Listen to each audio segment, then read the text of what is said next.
Doctor Who is a goddamn good show. It's weird, it's wacky, it can be funny, it can be really sad, and there's also sometimes bad CGI, but it's okay, just don't look at it, it'll be fine.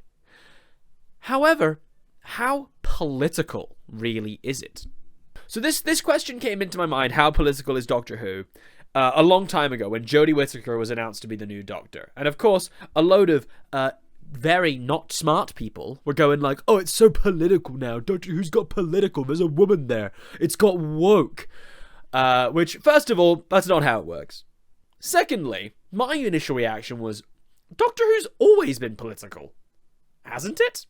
So, to answer this question, I rewatched the entirety of New Who, picking out the most political episodes that I could find. I will then break them down, analyse them, discuss how political are they. Is the politics good? Is it fun? Oh my god, why is the CGI so bad? Things like that. But anyway, enough messing around, enough goofing off. Let's jump straight in with the Ninth Doctor, Christopher Eccleston.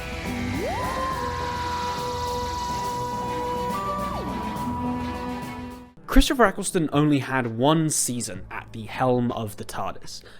Despite this, however, his season featured, in my opinion, at the very least, one of the best arcs in Doctor Who history, as well as some gosh darn good acting, and some pretty spooky stories. We can just ignore the weird stuff in this episode, that's fine. But of course, acting, dialogue, set pieces, none of that really matters. We are here to ask the more important question. How political was this season of television? After being off-air for around 26 years, the return of the show aimed mostly to be uncontroversial.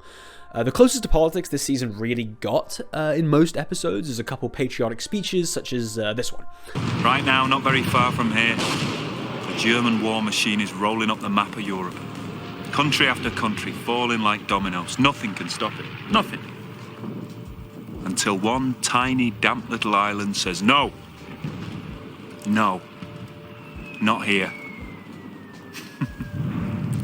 A mouse in front of a lion. These, whilst a little on the nose, a little cringe, perhaps, they're mostly harmless. It's just sort of, your basic pandering. Not very interesting. A lot of episodes, actually, of Doctor Who, whilst not being very political as a whole, include something along these lines. And I think this can be considered our first theme or category of politics that we were going to see throughout New Who. And, yeah, I think that's it. What an awful section to start off with. Why would I structure the video like this? There's literally nothing to talk about at the beginning. Was there any sort of grossly on the nose, incredibly not subtle comparison to real world politics? Oh yeah. Episode 3 and 4 of Season 1, entitled The Aliens of London and World War III, are a two-parter which chronicles the invasion of an alien family known as the Slevene. These guys, who are disguising themselves as politicians in human bodysuits. Like how the Queen is a lizard. Obviously. Their dastardly plan is to crash their spaceship into a large landmark, so as to terrify the population into giving them access to nuclear missiles and bombs, so as to start a war for their own profit. Sound familiar? It reminds me of that tragedy. So pretty obviously, this is an episode about the Iraq War. Big Ben is the Twin Towers, these aliens are world leaders such as Blair and Bush, and these bombs are, of course, well, bombs. It is, of course, a story paralleling how the UK and the US entered the Iraq War, and is aiming to demonstrate the, mistakes or evil of leaders like Bush and Blair, who used a heinous national tragedy to intentionally or not mislead the public to start a war. One that made a certain vice president, who shall not be named, a lot of money. Dick Cheney made money off the Iraq War. If you hadn't noticed so far, this episode is super on the nose. But to be fair, me as a dumb child baby boy somehow missed it.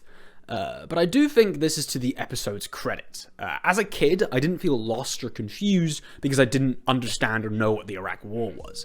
It was just a fun sci-fi romp with a bunch of Ractochlorocofalapatorians taking over the government. And yes, I did nail that pronunciation. You're welcome. Whilst it isn't the definition of subtlety by any means, I do think it does a decent job of telling its own story enough to where if you didn't know about it, you wouldn't be so lost. And on the other side, if you do know about it, it won't be too annoying. I think once, it will click and you'll be like, okay, I get it, but it's still fine. Plus, this episode was made in 2005, so actually pretty close to when all of this happened. So it's not as retroactively war bad than I think many would expect.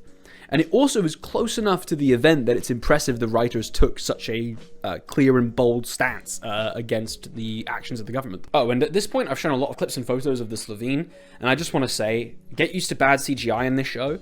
There's going to be a lot of it. And I mean, I don't really need to say it, but obviously this message is a good one. Iraq War bad is really an opinion that I think is aged incredibly well, unlike the Iraq War.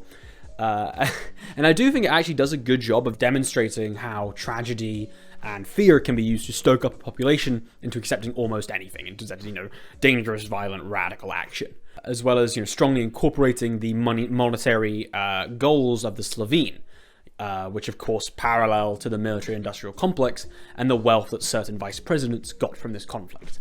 It's important to mention as well, actually, that this episode isn't all doom and gloom. It actually ends up giving us a bit of hope, with Harriet Jones, MP for Flower Dale North, giving a great speech in the rubble of a bombed parliament. Mankind stands tall, proud and undefeated. God bless the human race. And then eventually becoming PM, as revealed in later episodes and later seasons. Although there is some beef about that later down the line, but maybe we'll get into that later. Don't you think she looks tired? Anyway, The Aliens of London and World War III, I would certify as a good, if not on the nose example of political Doctor Who. I think for some, this would be distracting, but for me, I think it hits just the right note of campy sci-fi political fun to where it doesn't just feel like I'm getting slapped over the head 100 times in a row. Iraq War bad, Iraq War bad, Iraq War bad. Oh, and of course the bad CGI. We can't ignore that. And yeah, that is the end of the Ninth Doctor's political outings. Like I said, just one season, but overall it was a great one. An overall great season of TV, really great acting, really great stories, and one fun two-parter about war crimes. Let's move on. The 10th Doctor, David Tennant. Hello. Okay. David Tennant, everyone's favourite skinny matchstick man, fun romantic lead, and terrifyingly creepy Marvel villain. David Tennant is, I would say, many people's pick for the best Doctor of New Who, or even of all time. And whilst I probably would mostly agree with this opinion, we can't know if it's objectively correct until we find out how political his 3 seasons were. Similar to season 1 of Doctor Who, we have a not-so-political episode with a strong political moment in the form of a speech. However, this one is slightly different. It isn't delivered by our main man John Smith, but is instead delivered by that Chelsea supporter off the kickoff. I know, weird. This speech is from season 2, episode 6, called The Idiot's Lantern, and is directed towards Rory, our character Rory's dad. In this episode, it is seen that Rory's dad reported Rory's grandmother, Nan, to the police because of some weird alien stuff happening, who then obviously raided their house and took her away. Don't get it, do you? You fought against fascism, remember? People telling you how to live, who you could be friends with, who you could fall in love with, who could live and who had to die. Don't you get it? You were fighting so that little twerps like me could do what we want, say what we want. Now, you've become just like them. You've been informing on everyone, haven't you? Even Gran. All to protect your precious reputation. Whilst this speech in and of itself is very political and touches on authoritarianism in our politics and also on the potentially authoritarian nature of the patriarchal family structure, there's a lot of big words for you. Unfortunately, this episode does little to expand on or incorporate this theme into the plot. The story itself is about an alien who lives in a TV who is hungry for essentially souls. And after a weird suction session, didn't think I'd have to say that at any point, leaves people like this. Ew. Very creepy. Tragically, there is little in this story apart from the dad being a dick, which helps us expand on this political topic. Don't get me wrong, I actually think this speech is a very interesting talking point and touches on a lot of interesting ideas. Whilst it is very direct, I do think it works in this moment in the story, and it's an interesting theme to explore and potentially apply to the modern day, of how even though the UK fought against authoritarianism in World War II, it can often be far closer to home than we suspect. Or perhaps instead, more simply, it can act as a commentary on the authoritarian and male-dominated structure that can be a family or society in general.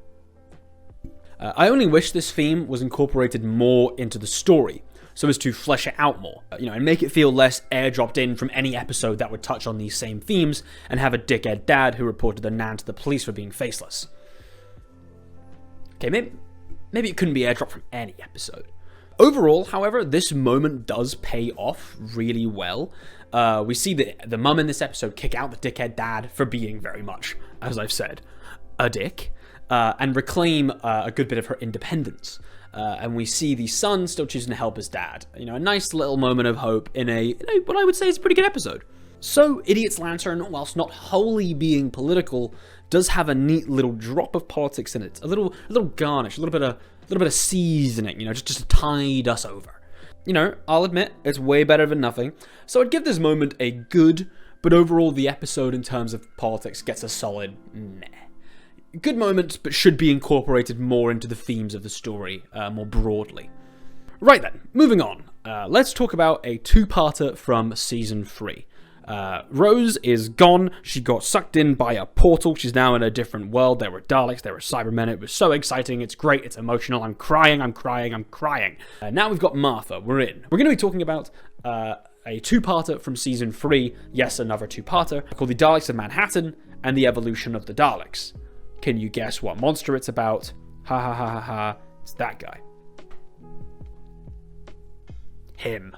Yeah. These episodes are set in 1930s New York, and is about a group of 4 Daleks called the Cult of Skaro, who, in an emergency, travel back in time. They are damaged, they're weak, and they're attempting to rebuild and grow stronger by taking over the Empire State Building to harness the power of an upcoming solar flare. Don't worry about it, just go with it. Boring plot points aside, let's talk about politics. Our episode starts with looking at the beautiful Empire State Building.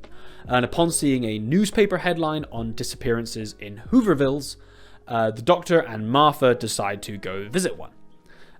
So a little bit of history for you. Hoovervilles were shanty towns set up during the Great Depression when unemployment had skyrocketed. They were named after Herbert Hoover, who was the President of the United States at the time during the onset of the Great Depression, and was widely blamed for itself and the destructive consequences that many had to face. The de facto leader of this particular Hooverville, who's called Solomon, sums them up really well. But I will say this about Hooverville. We are a truly equal society. Black, white, all the same. All starving. So you're welcome. But tell me, Doctor, you're a man of learning, right? Explain this to me. That there is going to be the tallest building in the world. How come they can do that? And we got people starving in the heart of Manhattan. Holy shit, it's goddamn Spider-Man. The purpose of focusing on Hooverville is very clearly laid out for us. This episode is all about inequality. Economic inequality specifically. And this theme is weaved into the story of this first episode. Our antagonist is a man called Mr. Diagoras, a mega-capitalist big businessman who, through the help of the Daleks, has risen to the top of the US's economy, and is the one leading the construction of the Empire State Building. And this is pretty interesting. We see the brutal consequences that inequality can cause across society. We have the Hoovervilles in particular, which are obviously horrific, people having to live in these quite large shanty towns. We have our character who I think is called Delilah? Maybe Petunia? But I think it's 2 L's and a H, which means it's probably Delilah. Right. Fact check here. What's this character's goddamn name? If I'm wrong, everyone can go call me stupid in the comments, but I think it's Delilah. I think so. I don't remember. Anyway, so maybe Delilah, maybe Petunia. Whilst, she has a pretty good job, she is a dancer, I guess, or a cabaret dancer or something like that, does these shows and obviously makes money from them. The threat of unemployment is so strong that she, has to keep working every night through the disappearance of her boyfriend, Laszlo. who's now this guy. Quick side note, does anyone else think that their teeth, or at least this one's teeth, look a lot like cigarettes? I can never really, like, get it out of my head that he's just kind of got, like, two, just like there. But hey, and this is compared and contrasted to our villain, Mr. Diagoras, being one who has so much, who underpays their workers, who makes them work in brutal, horrible, and extremely dangerous conditions, all the while endeavoring on lavish celebrations of excess right in the face of those who are struggling. What's odd here, however, is how little this theme that's so well set up in part 1 actually plays into the overall story of the two-parter. This can especially be seen in the next episode, the evolution of the Daleks. So after we end off the first episode with the Daleks attacking Hooverville, the concept of inequality is totally forgotten. Moving on instead to making a new race of human Daleks, and maybe some racism stuff with the pig man at the end? Maybe? Maybe? Yeah, sure. It's quite a bit of whiplash, I have to say, from the first episode to the second. You know, this two-parter almost feels like it's written by two completely different people. Daleks of Manhattan sets up a theme of inequality and then explores it quite thoroughly, and establishes a brutal society where people are really, really struggling, and while other people are thriving to extreme excess. And then part 2 forgets that this was ever set up at all, and does absolutely nothing with this theme apart from having Andrew Garfield stand around in some dirty clothes occasionally. Who cares? Daleks of Manhattan does a gosh darn good job of establishing a strong and interesting political theme. It goes in quite thorough detail. We really see the impact of the situation on our characters, and then how this plays out in our broader political and economic system. It's really interesting. But it is just a real shame that this isn't followed through in the plot of the two-parter overall. It kind of just doesn't really parallel or compare any way to the story of the Daleks, you know, trying to make a new race of people. I don't really get it. Maybe I'm missing something, maybe I'm stupid. Moving on to our last episode of the Tennant era, we are jumping from 1930s Manhattan to far off in space and far off in the future, on a planet owned by the Human Empire. Yes, the British do take over space, just try and stop us. I do think it's really funny that literally every season of Doctor Who, every show writer, every actor, it's always just kind of been universally accepted that humans, and the British in particular, are going to immediately establish a space empire. Because, yeah, of course we are. It's in our blood. Anyway, the episode in question is called Planet of the Ood. It is the third episode of Season 4, where we journey to the far-off reaches of the Human Empire.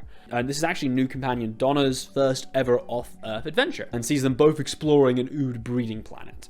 Well, it's her first proper episode of an off-Earth adventure. Technically, she goes to space in Runaway Bride. But then she doesn't go on another planet, does she? She goes to space, where Earth is. So that doesn't count. I'm right. Anyway, so as I said, the Doctor and Donna are exploring an Ood breeding planet. But Dutiful, what the hell is an Ood? Well, I'm very glad you asked. It's this guy. Well, you know, these guys. We first met the Ood back in Season 2, in the two-parter called The Impossible Planet, which I've written down as The Idiot's Planet, which ironically is me. The Ood are described in this episode as a basic slave race, i.e. you tell them what to do and they do it. And as Rose points out back then in this episode, it's a little bit like, or a lot like, or literally is slavery.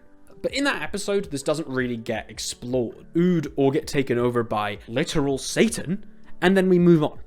However, 2 seasons later, it is time to address this issue. This story primarily follows the Doctor and Donna's attempts to help the Ood escape their captivity and enslavement. There's loads of details about Red Eye and a hive mind, but really the core political implications of this episode, beyond the obvious slavery bad, can be found in this conversation between the Doctor and Donna. 100 more? A great big empire built on slavery. It's not so different from your time. Oh, I haven't got slaves. Who do you think made your clothes? Boom, here we have it. This episode on future slavery is of course a parallel to the modern slavery of today. And considering the fact that an estimated 40 million people are currently trapped in modern slavery, this comparison I think is a very apt one. So this episode is a story of enslavement, which is then broken through an Ood revolution. This episode would therefore obviously correlate to our time, arguing that there needs to be radical action to free the many people that are stuck in brutal conditions of modern slavery, such as sweatshops. Adding another dynamic to this, of course, is that the Ood are their own species, they're their own race.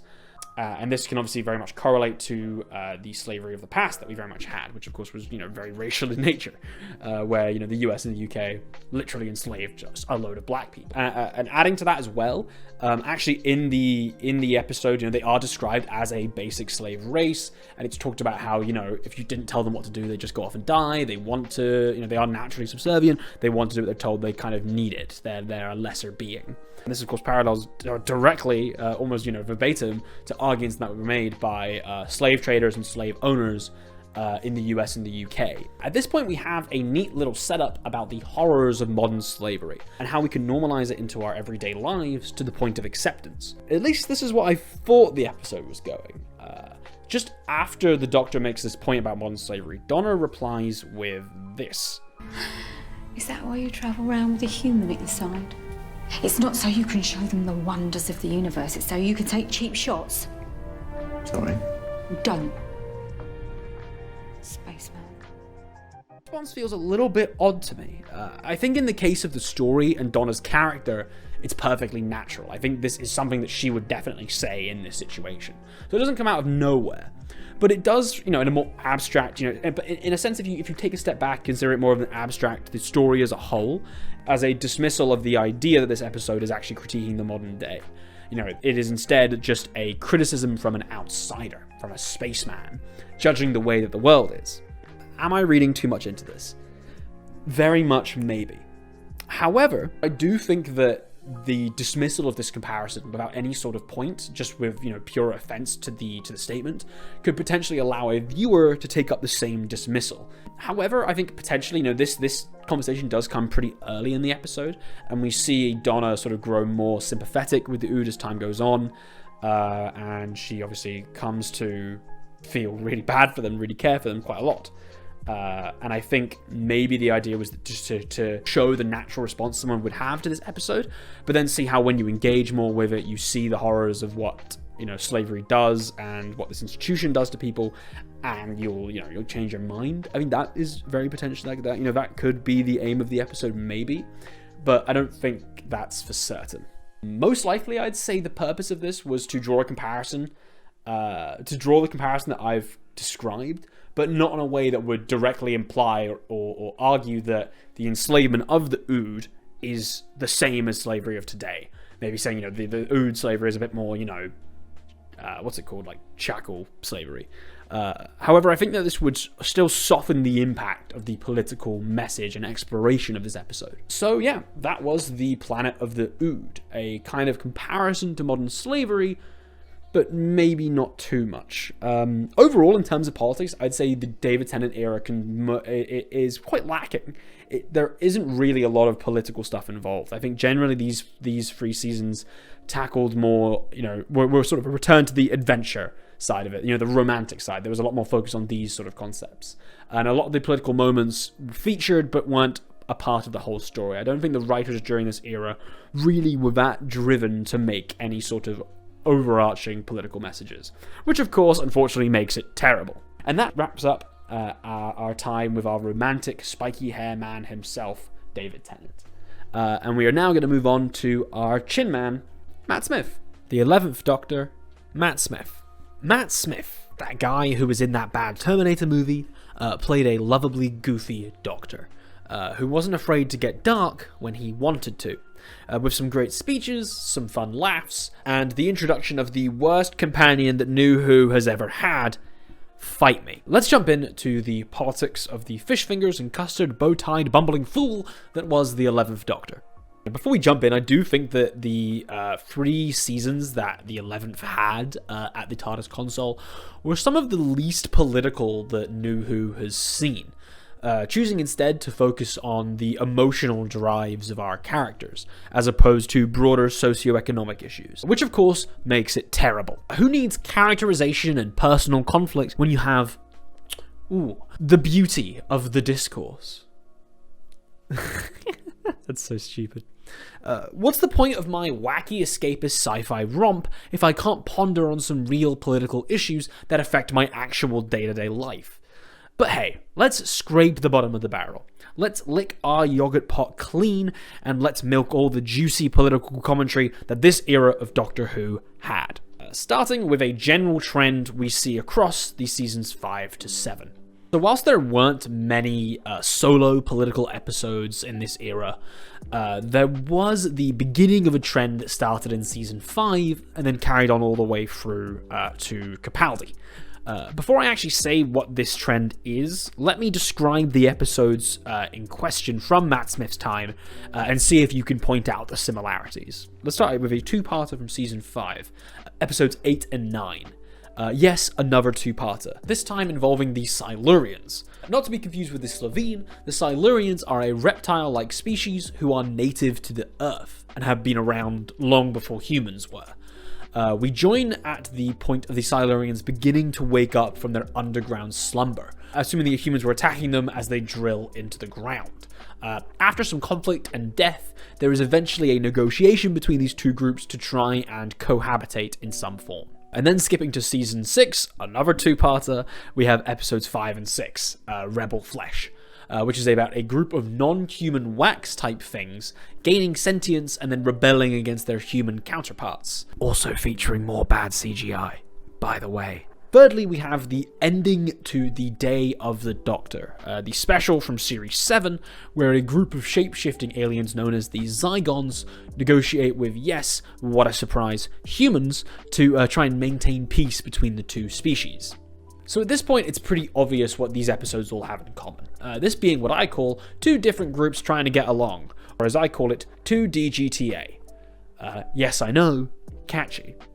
Meaning we have two different types of thing, put into a situation where they have to cooperate or fight, often involving some form of negotiation or discussion to try and maintain peace. This trend is obviously pretty well suited to Doctor Who, and often plays out in very different scenarios. From the Day of the Doctor, with the Zygons, and of course the episode with the Silurians, this negotiation is done in a war/invasion setting, and gives us a moral pondering on the ethics of war. Don't worry though, there's going to be a lot more on that later. And in Rebel Flesh, we get a more philosophical exploration on what it means to be human and what makes us us. I'm not going to dive into this at a lot of length right now, mainly because later on in this video we're going to be exploring another version of 2DGTA in its most purest form. So let's just say generally that two different groups trying to get along is an easy route to the political for Doctor Who, and allows for the exploration of issues such as war, racism, and if plastic people are in fact people. Anyway, enough of two different groups trying to get along, we're now moving on to war criminals. Moving now to season 7. Let's talk about episode 3, which is called A Town Called Mercy. This episode chronicles the Doctor, Amy Pond, and Rory landing in a remote town in Texas, set just after the Civil War. In this town, we find an alien surgeon by the name of Carla Jex. He crash-landed in this town and proceeded to help them out a lot. He would cure diseases for them, set them up with electricity, quite a bit before there should have been, and a lot of things like that. Here's where our dilemma comes in.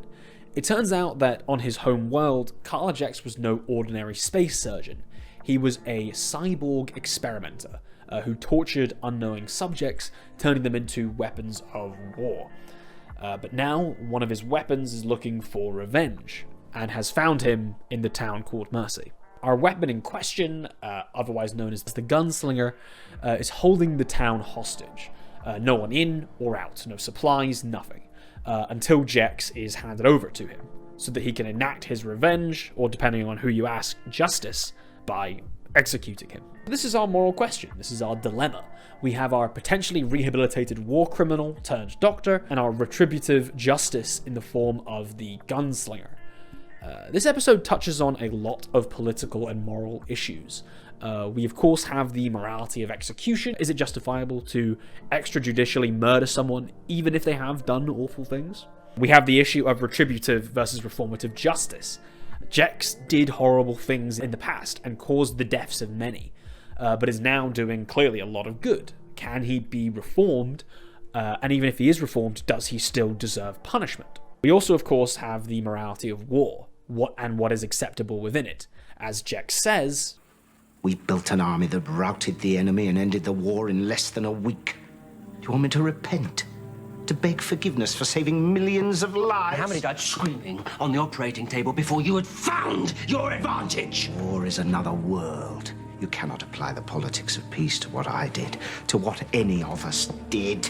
Meaning, can we really judge someone for doing awful things if it ends a war, if it ends a conflict? Some cold utilitarian calculus. I did something awful, which then saved the lives of many. I think a classic example people point towards, whether it's actually a reasonable one, would be the dropping of the nuclear bombs on Japan during World War II, maybe. Ultimately, I'd say the main question this episode ponders is what to do with a war criminal after war. Is execution justifiable? Is that justice? Adding to that, we have some interesting utilitarian ethics. Is the murder of one justified if it saves many? And interestingly, this episode does a really good job of presenting this conflict. If we were to say that Jex being handed over to save the town is right, which many of us I'm sure would immediately do, we are in fact accepting Jex's own logic for the atrocities he committed during war. Killing some to save many. If we say that executing one man, i.e. Jex, to save many, i.e. the town, was Jex not right in doing horrible things and torturing a small group of people to save the lives of millions, if not billions? Admittedly, this does cross over a bit away from politics into the world of philosophy, but hey, it's grounded enough in terms of war criminals, a la the Nuremberg trials, for us to categorize it still as political. And what is philosophy if not posh politics, am I right? Wait a minute. Isn't politics just posh politics? Yeah. Moving on. In conclusion, I think this is a really great episode of Doctor Who. It touches on a lot of interesting political debates, makes one question their own internal logic, and even potentially leaves the answer ambiguous, as our war criminal Jex chooses the extra option that no one had thought of, in the form of blowing his ship up himself with him inside it. I'd highly recommend this episode of Doctor Who. It has a really interesting internal logic that can then question your own, and leads you kind of being in a, damned if you will, damned if you won't situation. It's fascinating. It's just a gosh darn good episode. And surprisingly, that is all I have for the 11th Doctor. As I said earlier, his time leading Doctor Who focused a lot more on the personal conflicts and drama. In Season 5, it was the semi-love triangle between Rory, Amy, and the Doctor. In Season 6, it was if Amy is pregnant, and the origins of River's Song. And Season 7, it was just kind of bad. Anyway, let's get Scottish up in here with the wacky old man himself, Peter Capaldi. The 12th Doctor, Peter Capaldi.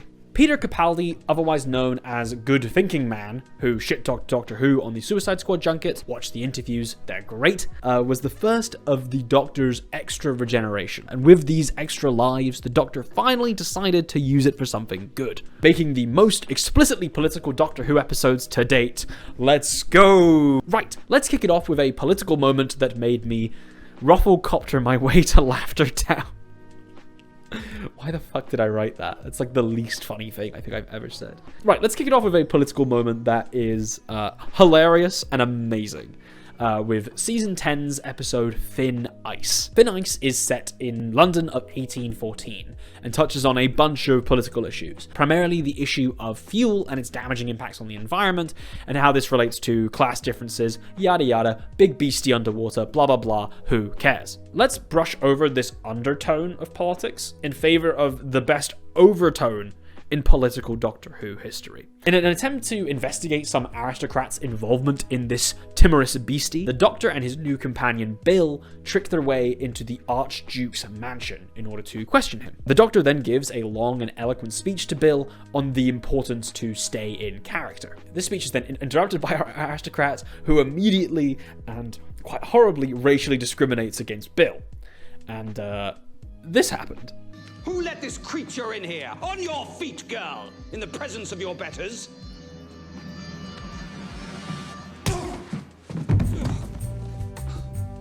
He's human. 31 years of age. Low in iron. Yeah, that was pretty convincing racism for an extraterrestrial.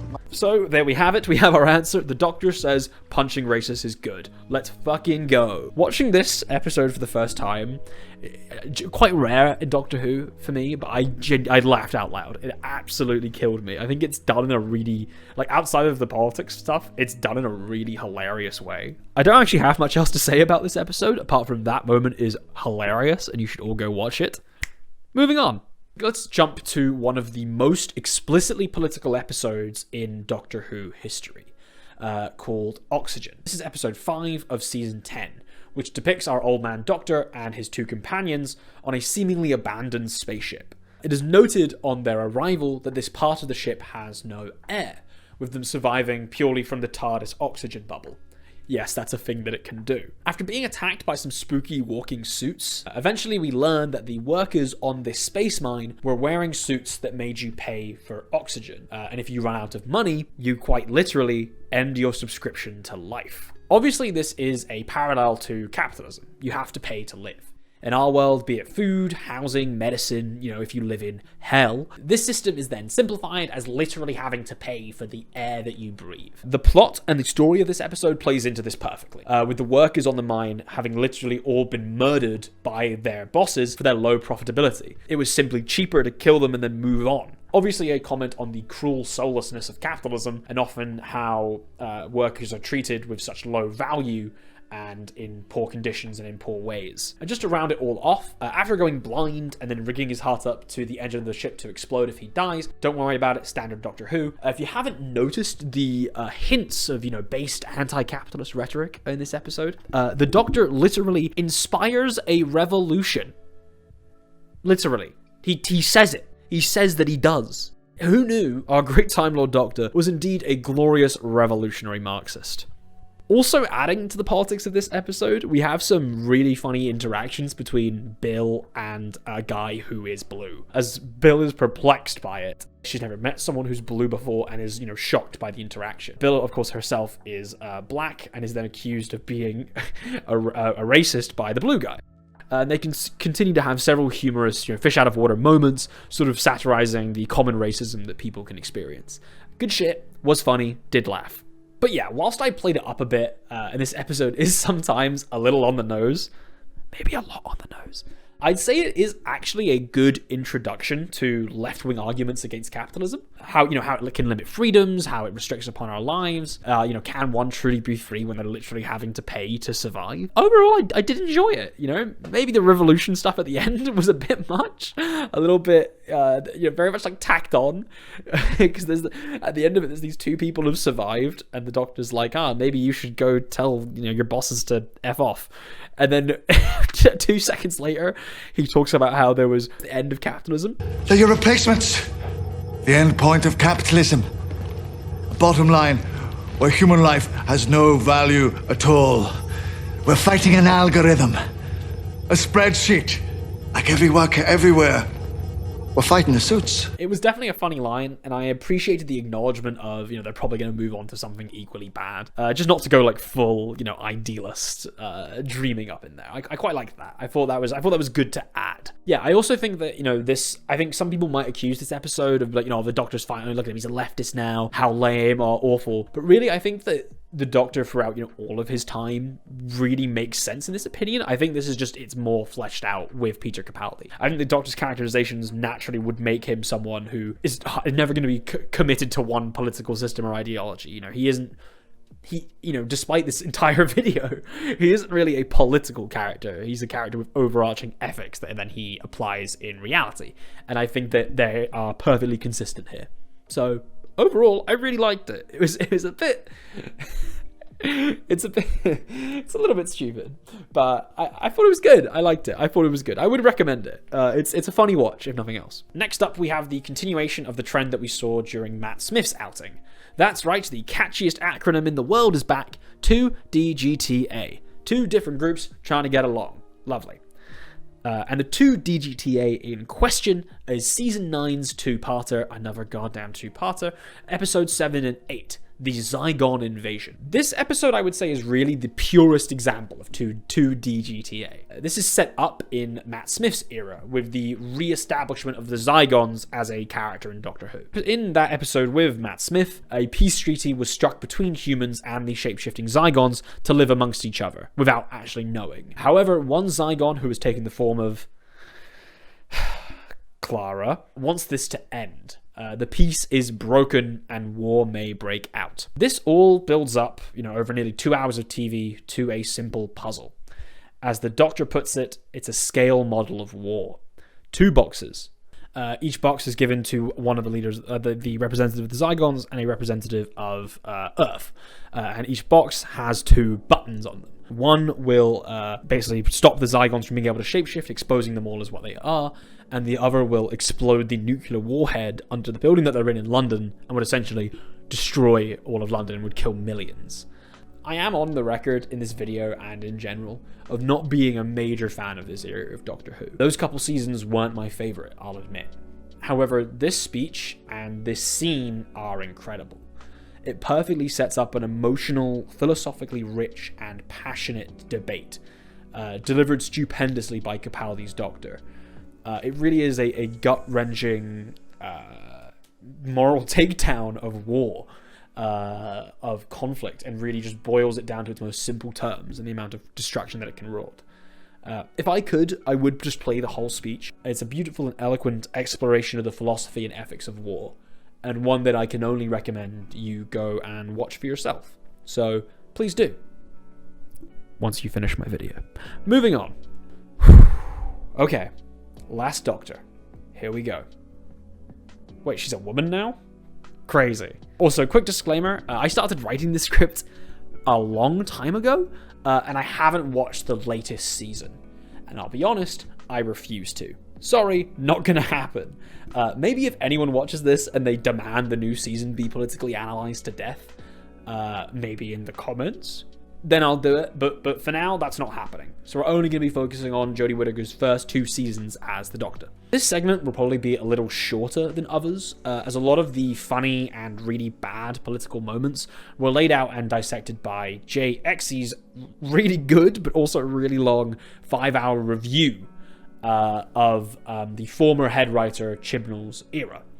Yes, it is really long, but so is this. So go watch that. It is really good. But know that JX's video does overlap with mine in this area, so I may be brushing over stuff pretty quickly, apart from maybe 1 or 2 episodes. So, Jodie Whittaker is here, a lady doctor. How crazy. This came out of nowhere. How ridiculous. Is what you would say if you didn't actually watch the show before this, where it's established that this is a thing that Time Lords do all the time. It doesn't really matter. Grow up. To be honest, I find this debate to be incredibly dull, because why would you care? Grow up.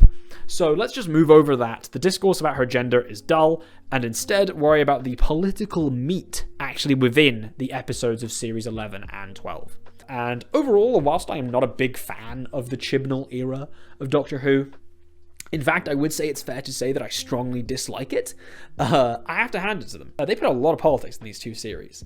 There's a lot of stuff for losers like me, and probably also you if you're here at this point, to analyse in far too much depth. Shame it all fucking sucks. These 2 seasons, it isn't super interesting to dive into every episode specifically, so I've grouped a few together.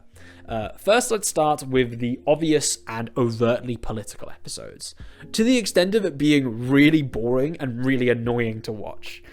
This is where episodes Orphan 55 and Rosa fit in. Both of these episodes have very prominent and potent political themes and messages. Orphan 55 is about climate change, and Rosa is about racism. Thankfully, these episodes are mostly correct about these political issues, i.e. climate change is bad and racism is bad. However, there's not much explored beyond these 2 very basic messages. So for example, in the episode Rosa, we see a time-traveling space racist come back to early America to prevent the rise of the civil rights movement, in this case with Rosa Parks. However, the episode has no deeper exploration into issues around race, be it systemic versus interpersonal racism, or what role we all play in tacitly supporting racist institutions that surround us. Instead, it just says that guy who is racist is bad. Isn't he bad? Look at how bad he is, guys. He's bad. Yes, I know. Of course he is. But you might say, Dutiful, you're not racist. This episode is about convincing racist people that racism is bad. So it wouldn't do much for you at all. First of all, thank you. Very nice of you to say. And secondly, would this episode actually do anything to fight racism? Really? I mean, I don't think it would convince anyone. It doesn't explore any of the historical or maybe socioeconomic issues or psychological factors that would lead to someone harboring prejudiced views. It instead just acknowledges that those views are bad, which of course they are. That's not really a question unless you're the worst kind of person. Really, this episode has nothing to offer in terms of substantive political discussion or critique, except for just saying that racism is bad, which, I don't know about you, but to me, isn't that much of a revelation. The same goes for Orphan 55, which is just a terrible episode in general, by the way, which is basically about these aliens on some planet, but something is up, something's funny, something doesn't feel right. Oh right, the aliens used to be humans. The environment was ruined by pollution, humans turned weird, look, see, climate change bad. I know. The impending death of the world is bad, you don't need to tell me. Several times.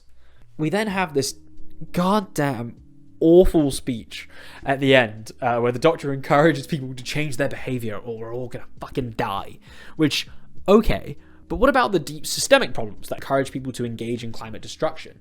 Or the many, many corporations that destroy the planet far more than you or I ever could? This individualistic framing around climate change just, I don't think, is that useful or interesting.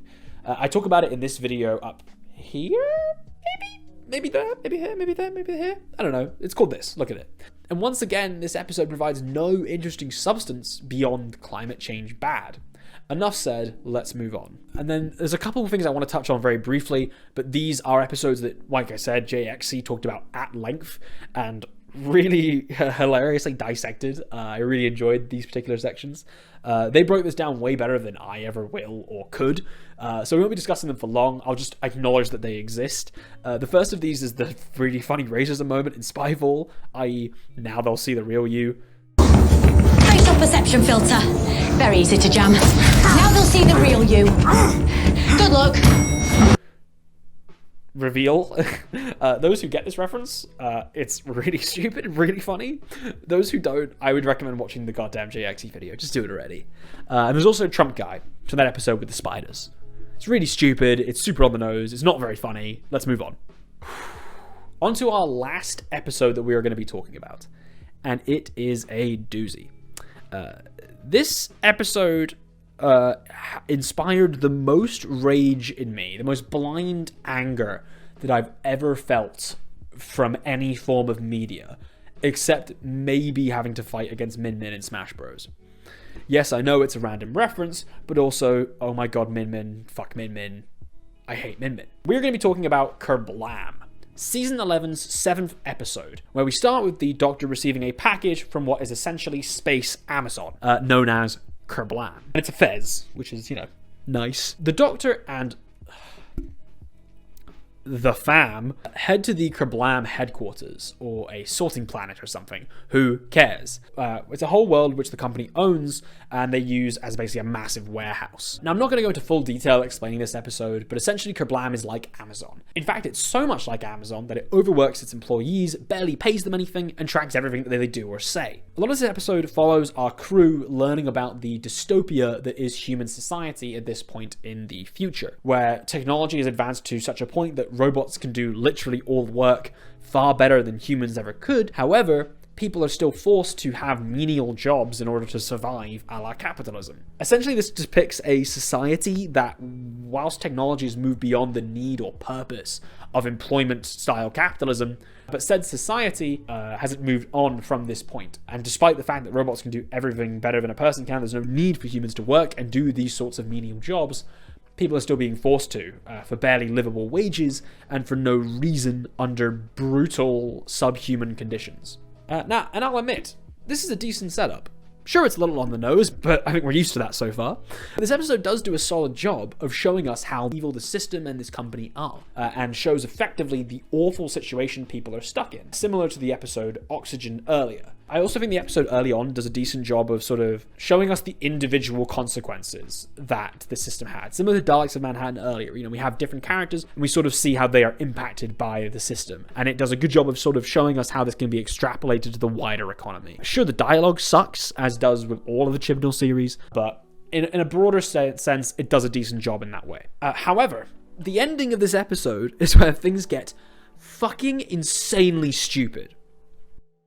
Okay, there's this ginger guy. He wants to blow up the Kablam delivery robots because the company is evil, keeping people basically enslaved and all that. However, in doing so, he wants to blow them up while they're in transit and making deliveries. This is so as to turn the public against the company, so as to inspire an anti-Kablam revolution. This would, of course, if his plan succeeds, kill a lot of innocent people. The Doctor pleads with the ginger guy to not detonate these bombs. That even though Kablam is bad, violence isn't justified and it isn't a reasonable or moral way to combat this company or this system. And in doing so, the Doctor then says this. This isn't a cause, you're not an activist, this is cold-blooded murder. We can't let the systems take control! The systems aren't the problem. How people use and exploit the system, that's the problem. People like you. I'm sorry. What? This whole episode has been showing us that Kablam as a system is fucking awful. But no. We can't try and combat the system. It's not the system that's the problem. It's the individual's fault for taking advantage of the bad system. What? How? Not only are the internal ethics of this episode insane, JXC's video explains this well, in terms of politics, it encourages an absolutely stupid and insanely unproductive mindset. The episode literally establishes the brutal systemic problem of the system people are living in and then goes, oh, but it's actually the individual's fault for being a part of it. Focusing on the individuals in systemic issues won't do anything. It's not going to solve the problem. Systemic problems like inequality, racism won't be gotten rid of with one or two bad people. It requires deeper change and structural shifts, not just bad people bad and good people good. It isn't enough to just say, oh, get rid of a couple bad apples, you know, as people say about cops in America. There needs to be broader structural change. And adding to this, right, after she fucking murders the ginger guy, she goes and talks to some of the leaders of the company, the CEO, I don't really know what they are, some of the higher up management, and they say, oh no, don't worry, we've learned our lesson, we'll totally be good now, we'll treat people better, we'll pay them more. Okay, sure. Is it face value, which is surprising. But even then, even if they do treat them a little bit nicer, that hasn't solved anything. The whole point of this episode is establish how menial and pointless these jobs are and how people are having to work in a system where they don't have to for no reason, just to be able to survive. But then no, the Doctor just says, okay, we're done, that's good, he's the problem. And even then, in this episode, it says that, oh, the individual's the problem, you know, she says to him directly, you are the problem, Ginger Man. And then she fucking kills him, and then apparently the problem's solved. He was the problem all along. I don't get it. You know, this episode strongly sets up a dystopian, systemically broken society, which reflects on our own quite well, and then says, lol, people fighting against it are bad for trying. We just need to get rid of the bad people in our systems. You are bad. Okay, calm me down a little bit.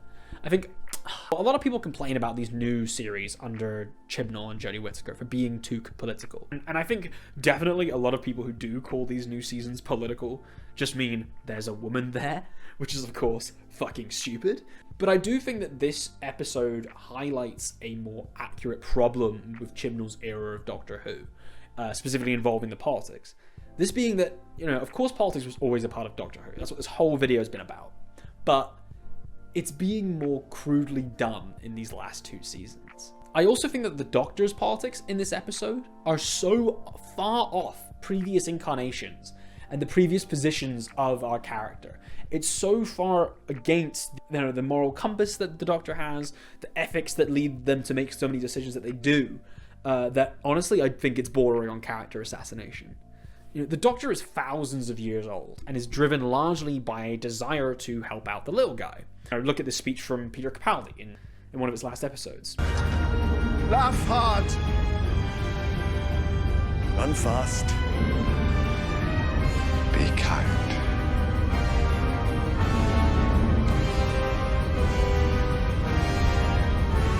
Doctor,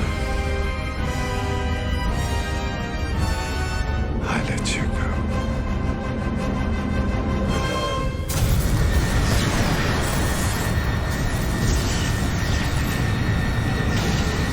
no way would the Doctor ever have this response to a deeply unfair system, especially directly to the leaders of the company, the people who are, you know, benefiting off of or are reinforcing this system. Somehow in this episode she is deeply infatuated with Kerblam the entire time. You know, she talks about how awesome it is, how really good it is, and doesn't really ever acknowledge how, you know, how bad it actually is what she's seeing. This is the same Doctor who railed against greedy business practices in the past, and is very open about his distaste for mistreating people for monetary gain. Look at the entire run of Peter Capaldi, Season 3's Voyage of the Damned, Season 1's World War III, which I spoke about, God, probably like 3 hours ago now. Capaldi's Oxygen, Daleks of Manhattan. Literally, under Capaldi, in Oxygen that we spoke about earlier, the Doctor spurred an anti-capitalist revolution. This is not the kind of system that I think this character would ever be okay with, or accepting of, or even enjoying. I think it would make sense in the beginning for the Doctor to be like, oh great, this Kerblam's great, oh it's so awesome. You know, like your average person is probably about Amazon, but then goes through and learns how bad it is. But that's not what happens. The Doctor goes through this episode, you're starting off loving Kerblam, goes through, sees how awful it is, and then goes, the problem with this system and this company is the people who are trying to take advantage of how bad it is in the way it's set up. And then she kills the guy, and then she fucks off, and apparently she's done a good job. This, I can honestly say, is my least favorite episode of Doctor Who ever. And watching it really hurt my enjoyment of the character of the Doctor, and of the show in general, for a while. I think this episode in particular really sort of cemented in me a mindset of, you know, these two seasons just aren't canon. I'm never going to consider them as part of the character, the Doctor that I see. You know, at least in terms of the politics and sort of the way that the Doctor's overarching moral compass and ethical framework is applied is so far off what really is key to the character. Holy fuck. That's it. That's every political episode of Doctor Who. It's been really fun documenting all of the political crap in this show for kids that I love a lot. And I do know that, you know, throughout this video, I've really enjoyed shitting on Doctor Who. I've enjoyed taking the piss, but I do actually really like it. So if you have somehow made it this far into the video, firstly, thanks for watching. I really appreciate it. I worked quite hard on this. At least I have at this point while I'm, you know, still filming. I haven't edited it yet, but I imagine it'll take me fucking ages. It took quite a while actually, but he didn't have to do it. That was my job. So follow me, because I have suffered enough having to watch season 12 of Doctor Who. Never make me do that again. Seriously. I've been gone for quite a while. Like I said earlier, I got a job, I'm employed, so I moved out. It's all very good. So yeah, thanks for watching. Like and subscribe. Stick around for more. I'm considering pivoting more into this sort of like TV, film, gaming content, just so, you know, it can be a bit more fun. So this is what you like and what you want to see more of. Please let me know down in the comments. I'd really appreciate it. And also, speaking of the comments, don't be afraid to yell at me about anything I got wrong. I'm sure there's loads of it. And also to point out any other episodes that I may have missed. If there's enough of them, maybe I'll do a second follow-up video. If you guys want, I'll do another one on the most recent season of Jodie Whittaker. But yeah, thank you so much for watching. I hope, you know, you didn't click on this video thinking it was going to be some, like, the Quartering style loser talking about how the Doctor being a woman is bad. And yeah, I hope you enjoyed.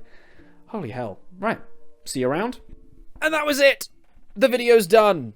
So if any one of you are curious why I'm not standing and I seem to be in a different place, this video was recorded about 1.5 years ago? Maybe 2 years ago? When I first moved to London, and then I just couldn't get it done. It was too long, and then I hired an editor, Jackie. Thank you for taking it up. And it's just taken a long time to get here, and I've since moved. So that's why things are a little bit different. I hope it wasn't too distracting. But yeah, thank you so much for watching. I hope you enjoyed. If you did like this, please throw down in the comments. I might do some more. It's been really, really fun. It's been a long one, but it's been gosh darn fun. So yeah. Thanks for watching. I think, you know, I had the conversation with my friend the other day. I think David Tennant's era as Doctor Who can really be defined by the Doctor Who fucks. He fucks. Be it Rose, that blonde one from the Titanic episode, the cool one with the dark hair, the thief lady, Queen Elizabeth from the special, and I would say Martha is the one companion who wanted to fuck, who didn't get to fuck. So that's exciting.